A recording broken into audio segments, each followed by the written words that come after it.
O avanço do coronavírus ganha força e Goiás chega a quase 2.000 casos em 24 horas. O maior número de mortes se concentra no sudoeste de Goiás e agrava a situação nas UTIs. Um hospital de campanha de Águas Lindas já não tinha mais vagas nesta terça-feira. Susto em Goiânia, um guindaste que trabalhava numa obra caiu em cima de casas de 6 famílias. E o trabalho preventivo dos bombeiros para evitar as queimadas no Parque Nacional das Emas. Chega mais que o Jornal Anhanguera desta terça-feira já está começando.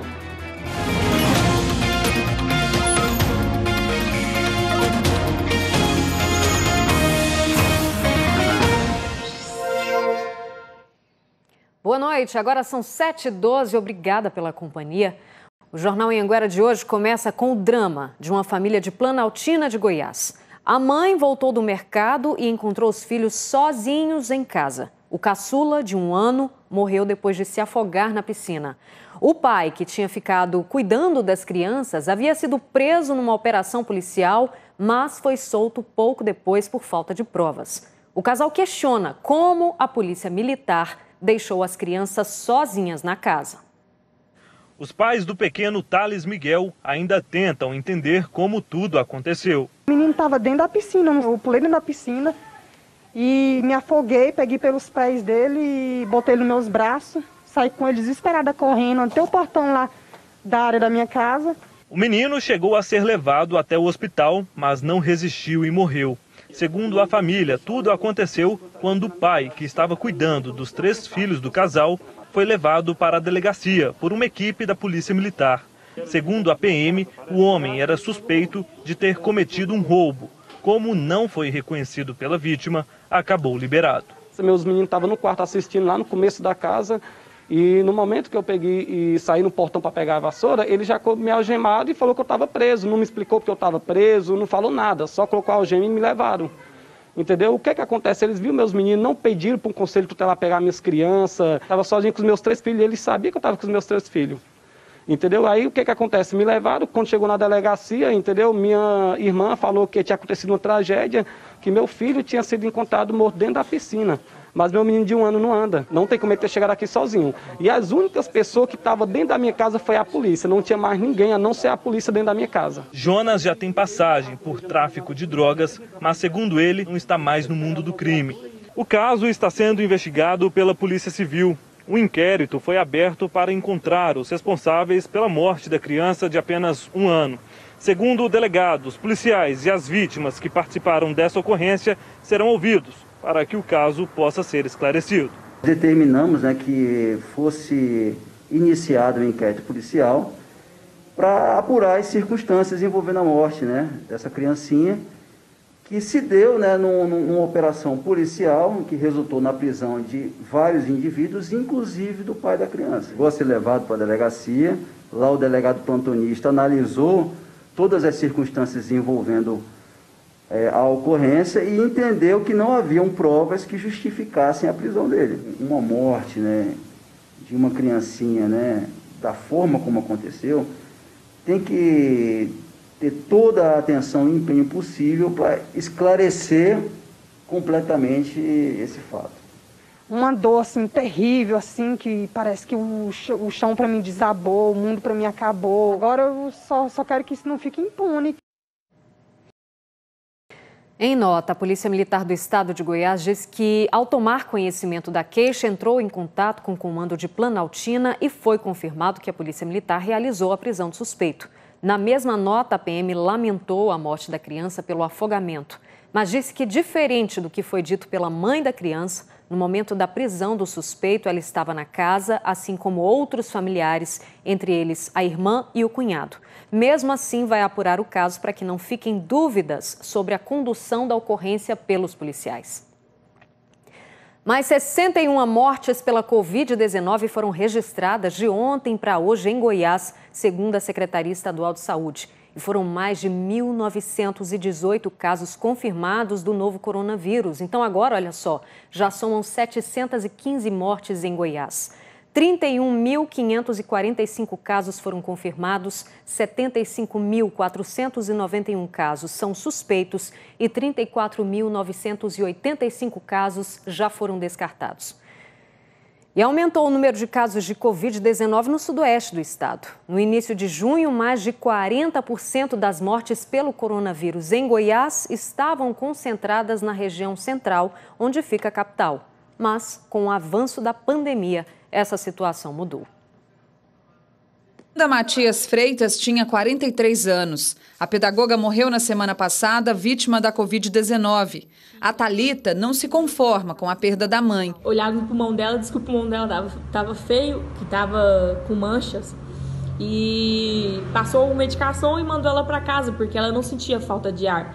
Se ele tivesse atendido ou internado ela, deixado ela em observação e dado as medicação, o oxigênio, o primeiro dia, eu creio que minha mãe estaria hoje entre nós. A Prefeitura disse que segue o procedimento recomendado pelo Ministério da Saúde e pela Secretaria Estadual de Saúde. Os critérios, de internação é falta de ar associado a febre contínua e tosse contínua. A Fernanda foi uma das 85 pessoas que perderam a vida nessa guerra contra a Covid em Rio Verde.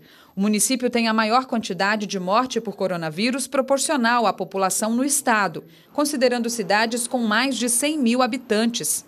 Na divisão feita pela Secretaria Estadual de Saúde, Rio Verde é a sede da Regional Sudoeste 1, que tem uma população de cerca de 420 mil habitantes em 18 municípios. No período entre 31 de maio e 30 de junho, em que foi feito um levantamento divulgado pelo jornal O Popular, pelo menos 9 dessas cidades já tinham confirmado morte por coronavírus. Nesse mesmo período, a quantidade de mortes na regional passou de 2 para 71, mas hoje o número é ainda maior. São 112 registradas em 13 cidades. A testagem em massa e a contaminação de pessoas idosas e doentes são apontadas como justificativas para o aumento. E outro é a questão do período epidemiológico que a cidade de Rio Verde vive. Nós estamos há 3 a 4 semanas à frente do estado. Então, provavelmente, nós chegamos ao pico e agora estamos em queda. Pois é, esse aumento de casos agrava a situação nas UTIs. Hoje, a rede estadual tem ocupação de 87% dos leitos. Para ter uma ideia, hoje o estado tem apenas 16 UTIs livres para o tratamento de Covid. O Hospital de Campanha de Águas Lindas completou 1 mês de inauguração. Hoje, os 68 leitos de enfermaria e UTI estão completamente ocupados. Essas imagens mostram várias alas do HCamp de Águas Lindas, todas lotadas com pacientes em tratamento da Covid-19.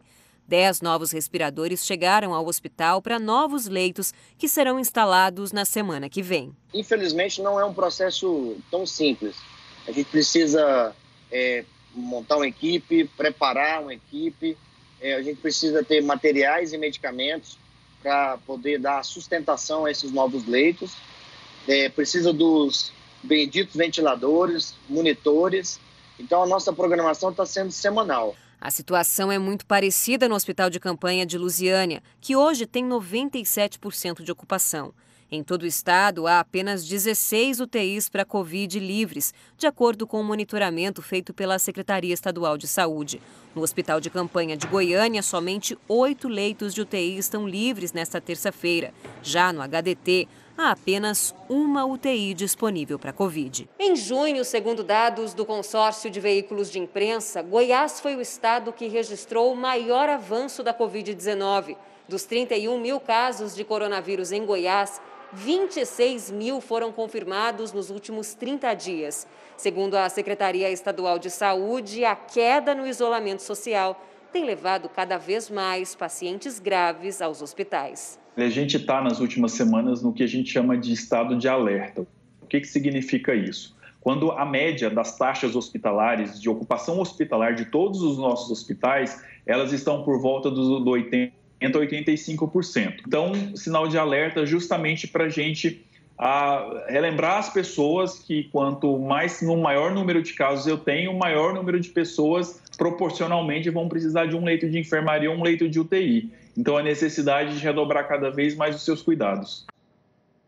Pois é, você viu que a ocupação dos leitos na rede estadual é de 87%.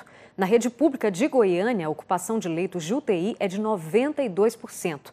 E nós acabamos de receber os dados da rede particular. Na rede particular da capital, os leitos de UTI adulto têm 87% de ocupação. E no interior, a ocupação é de 80%. Agora vamos ao vivo para o sudoeste do estado, porque em Acreúna todo o comércio deve voltar a funcionar a partir de amanhã. Sobre isso nós vamos falar com o Arildo Palermo, que está trabalhando de casa, por isso que ele está sem máscara. Arildo, a prefeitura tinha aderido ao decreto, agora voltou atrás? Boa noite. Oi, Rosane, boa noite a você e a todos que nos acompanham. Exatamente isso. No primeiro dia de julho, a Prefeitura de Acreúna emitiu um decreto dizendo que o comércio da cidade seguiria o decreto de escalonamento, de 14 por 14, 2 semanas abertos, 2 semanas fechado. E que, portanto, entre os dias 6 e 19 de julho, apenas os serviços essenciais funcionariam na cidade. Mas em um novo decreto emitido hoje, a Prefeitura permite que o comércio, de modo geral, e também os prestadores de serviço voltem a trabalhar a partir de amanhã, normalmente das 6 da manhã às 8 da noite. A nossa equipe entrou em contato com o prefeito de Acreúna para entender o porquê dessa mudança de postura. Ele disse que se reuniu com mais de 60 empresários e pastores da cidade e acabou aí aceitando o pedido deles, que é de reabrir, manter o comércio aberto. Ele disse ainda que existe uma falta de informação entre prefeitos, governadores e o judiciário. Então, Rosane, a partir de amanhã, o comércio de Acreúna vai estar aberto com todas as medidas de proteção e segurança sanitária que nós já conhecemos. Com você no estúdio. Tá certo, Arildo, obrigada pelas informações. E olha, depois de muita aglomeração na última sexta-feira, a Prefeitura de Goianésia também voltou atrás e o fechamento da cidade nos finais de semana está suspenso. A decisão foi anunciada na manhã de hoje, por isso vamos ao vivo até Anápolis conversar com a Liz Mendes, que tem mais informações para a gente. Boa noite, Liz.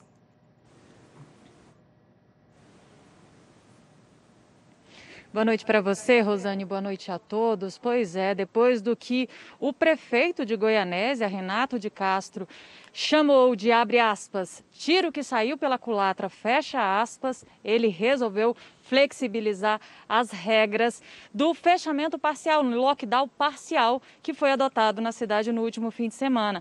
Isso porque na sexta-feira as pessoas se aglomeraram nas farmácias, supermercados e até bares e restaurantes para garantir os suprimentos para o fim de semana. Então, o prefeito, diante disso, resolveu flexibilizar essas regras para o funcionamento do comércio e, assim, não só farmácias e supermercados, mas também os bares e restaurantes vão poder ficar abertos, vão poder funcionar até às 11 horas da noite, inclusive aos fins de semana. E para conter aí o avanço, da Covid-19 lá em Goianésia, o prefeito disse que vai adotar fiscalizações mais intensas, mais severas, vai também aumentar a capacidade de atendimento lá na cidade, além também de começar um tratamento preventivo, fazer mais cedo o tratamento para os pacientes da Covid-19.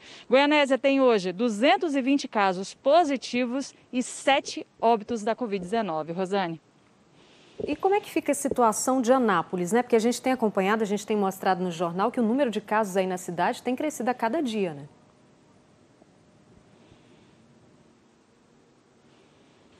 Tem sim, Rosane. Inclusive, chegamos a um novo recorde aqui na cidade hoje.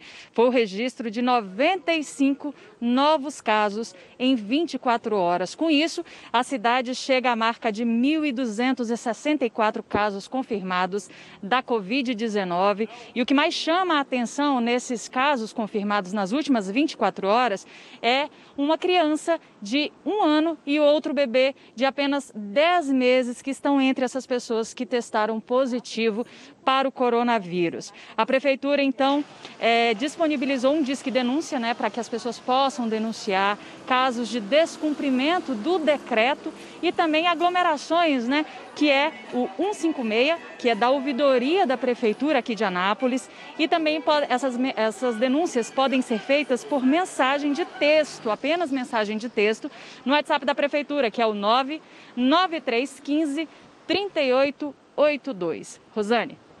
Pois é, Liz, a gente vê aí, percebe que o comerciante precisa sobreviver, o trabalhador tem que trabalhar, mas vai ter que equilibrar, né? O que é mais importante, se é o comércio, se é a saúde. A gente segue acompanhando. Obrigada, Liz. Olha, um guindaste que trabalhava nas obras de construção de um viaduto na Marginal Botafogo caiu sobre as casas de 6 famílias hoje cedo em Goiânia. Parte das casas ficou destruída.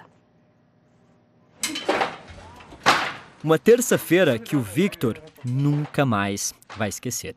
Escutei um estrondo, eu já não sabia nem o que era. Eu fui olhar, estava aquela enorme poeira dentro de casa, estava o teto todo acabado. Foi assim que o estudante acordou, com a casa dele e dos vizinhos no chão, destruídas. Um guindaste que carregava uma viga de 90 toneladas caiu sobre as casas do Jardim Goiás.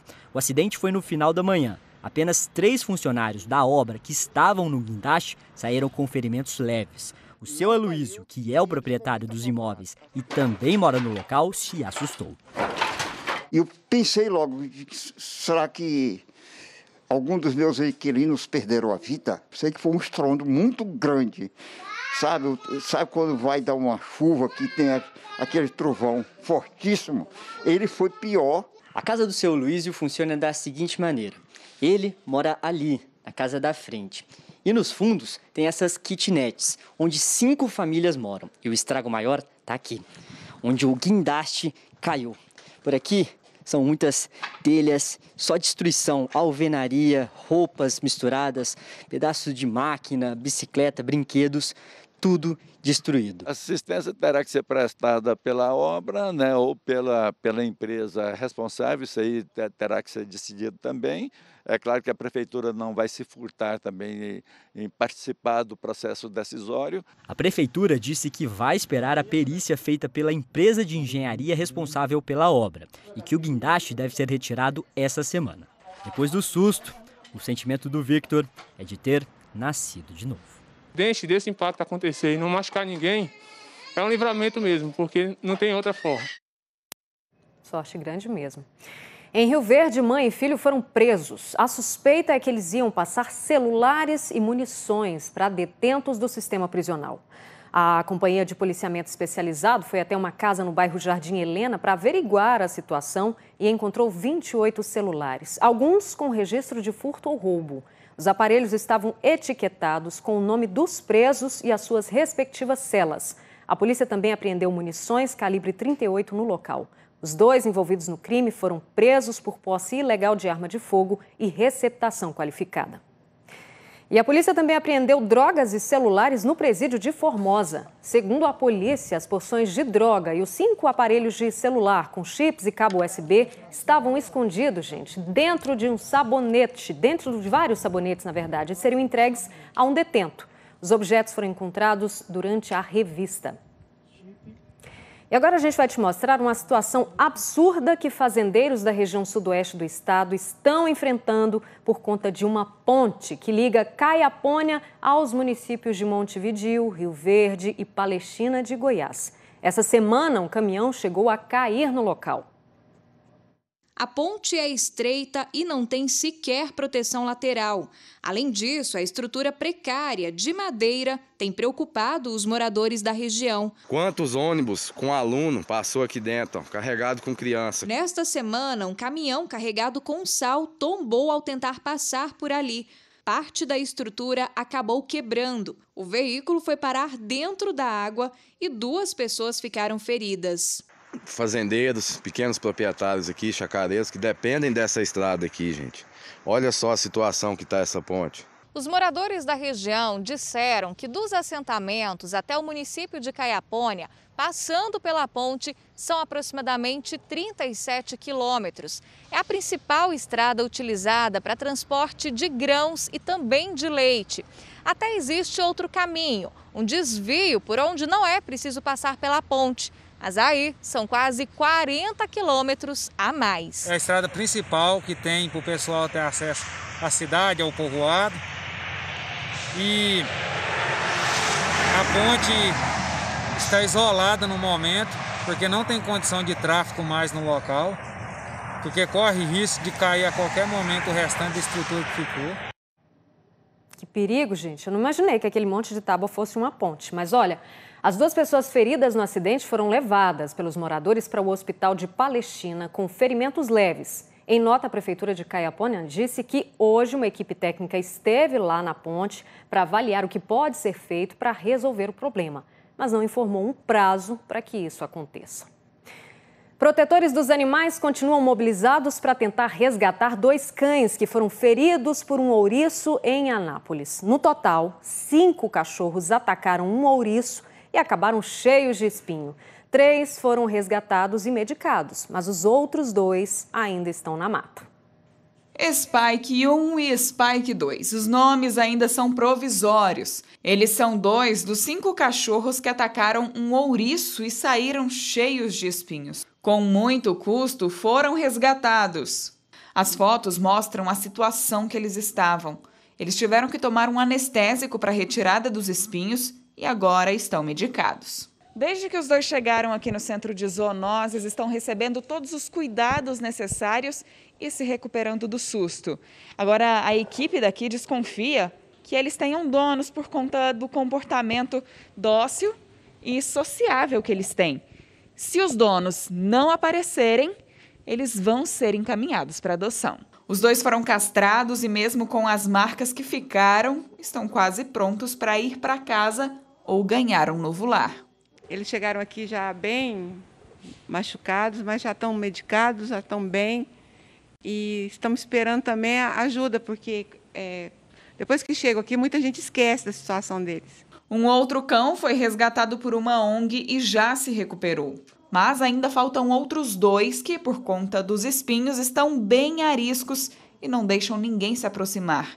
Eles se esconderam na mata perto de onde tudo aconteceu. De longe, conseguimos ver um deles e dá para perceber o sofrimento. Nós precisamos de alguém que tenha um dardo tranquilizante, alguém que seja especialista nisso, para ver se ajuda, para ver se pega, porque não pode deixar. Agora são 7h33, na volta a gente fala sobre isso e sobre os brigadistas que fizeram aceiros para evitar incêndios no Parque Nacional das Emas em...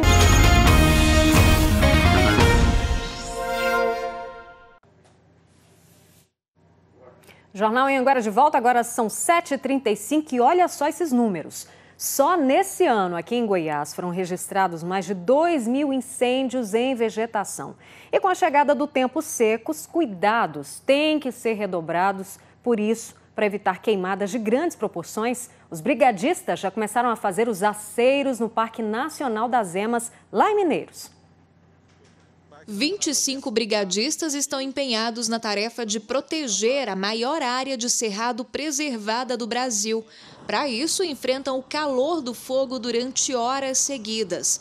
O trabalho começa mais ou menos no meio da tarde, quando o sol já não está mais tão forte, e muitas vezes eles seguem durante parte da noite e até mesmo de madrugada. Os aceiros precisam ser feitos até o fim deste mês. É que a partir de agosto o tempo fica mais seco e os ventos mais fortes, o que aumentam os riscos de queimadas. E as faixas de aceiros impedem que, em casos de incêndio, o fogo passe de uma área para outra, reduzindo assim os prejuízos. Do alto dá para ter uma ideia do resultado do trabalho. As faixas, que têm em torno de 50 metros de largura, servem como barreiras em casos de incêndios. Neste ano, devem ser feitos 200 quilômetros de aceiros. O Parque Nacional das Emas fica nas divisas de Goiás, Mato Grosso e Mato Grosso do Sul. São mais de 132 mil hectares com espécies nativas do Cerrado. O Parque Nacional das Emas faz esse trabalho há mais de 20 anos. E com isso a gente consegue preservar o cerrado, que consegue conviver com o fogo. E daí manter a biodiversidade de nossa região, do nosso cerrado. A previsão é de que o Parque Nacional das Emas reabra para a visitação dos turistas em agosto.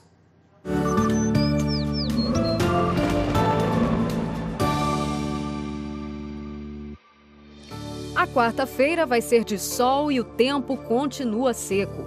Em Aragarças, onde o dia começa aos 16 graus, a umidade relativa do ar chega a 25%.